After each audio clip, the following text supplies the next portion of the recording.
Bonjour, je m'appelle Kampa Sagda et je vais vous montrer comment on génère des valeurs aléatoires comprises entre 1 et 10. J'ouvre un nouveau document Flash. Je vais changer la taille de la scène. Donc je vais prendre une taille qui fait 300 pixels par 200 avec une cadence de 12 images par seconde. OK. Et maintenant je vais juste afficher l'image sur la scène. Voilà.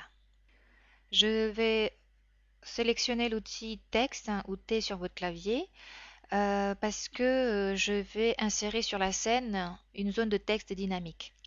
Déjà, je vais changer le paramètre des propriétés du texte. Je vais prendre texte dynamique.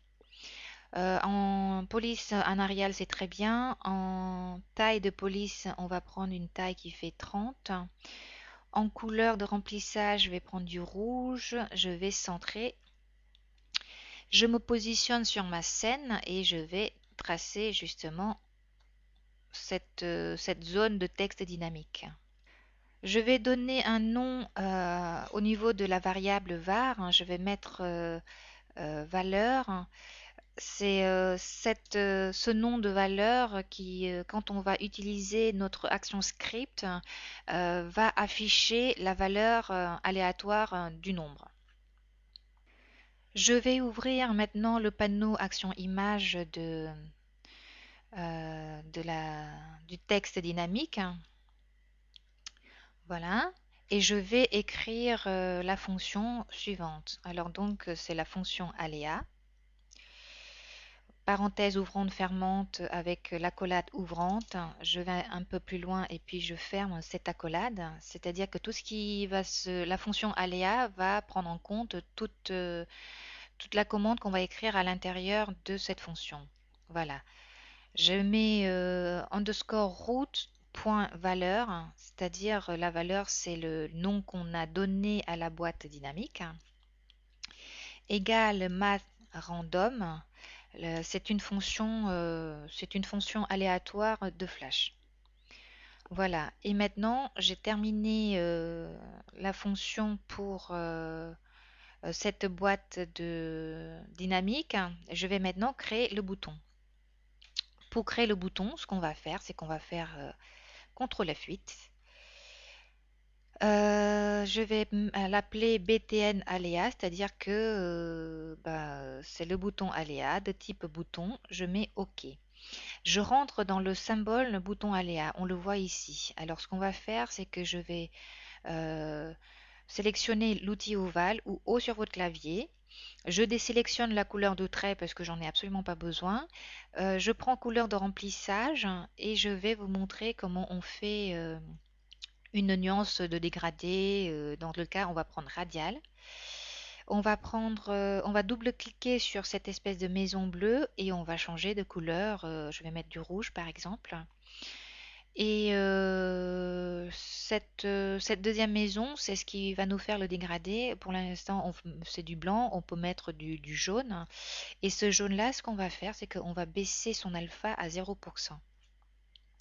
Je vais commencer à tracer donc mon ovale, enfin le bouton. Ce que je vais faire, c'est que je vais l'aligner vers la scène horizontalement et verticalement. Voilà.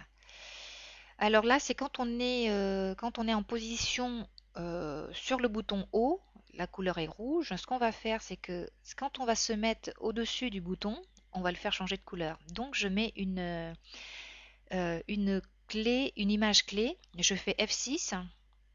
Comme ça, j'insère l'image clé.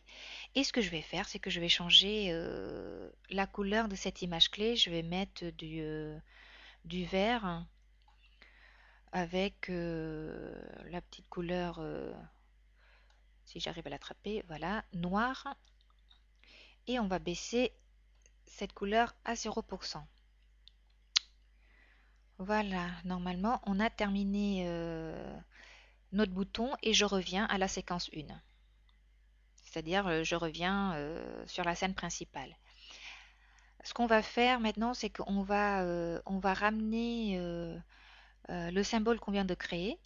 C'est-à-dire, il faut que j'ouvre la bibliothèque, hein, c'est-à-dire fenêtre, bibliothèque ou CTRL L.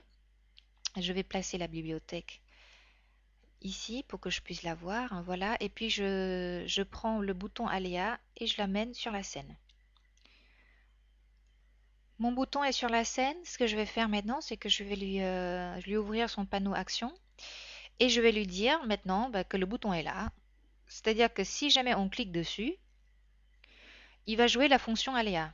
Donc ça se traduit par on, ouvrir la parenthèse, release. Normalement, vous avez le menu déroulant de la commande qui se place. Alors donc, je clique OK, je ferme la parenthèse, j'ouvre une parenthèse, une accolade ouvrante et puis je ferme l'accolade.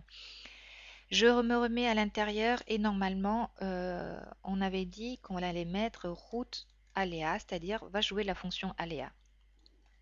Je teste maintenant l'animation. J'ai mon bouton qui est là. Vous voyez que quand je me mets dessus, ça change de couleur. Voilà, je me mets ici, je clique dessus, ça me fait une valeur aléatoire, mais c'est une valeur aléatoire avec des virgules, avec des décimales. Comme on n'en veut pas, ce qu'on va faire, c'est qu'on va changer. On va juste modifier l'action script de la fonction aléa. Donc je referme l'action bouton. Je me remets ici, c'est-à-dire vous voyez qu'il y a la boîte dynamique qui est sélectionnée. Je prends son action et puis après je vais lui dire d'arrondir. Voilà. Et la fonction pour arrondir dans Flash, c'est Math Floor. Voilà. Il se met dessus. Et comme on avait dit qu'on voulait que ce soit une valeur aléatoire qui va de 1 à 10, alors donc on va faire multiplier par 10.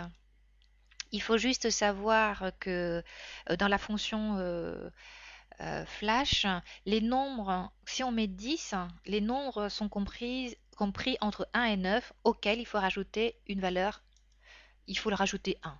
Voilà. Et puis je ferme cette parenthèse. Et maintenant je vais tester l'animation. Contrôle entrée, donc je me mets dessus, je clique, voilà, et on a généré un nombre aléatoire qui va de 1 à 10. J'espère que ce tutoriel vous servira dans votre projet et je vous remercie de l'avoir suivi.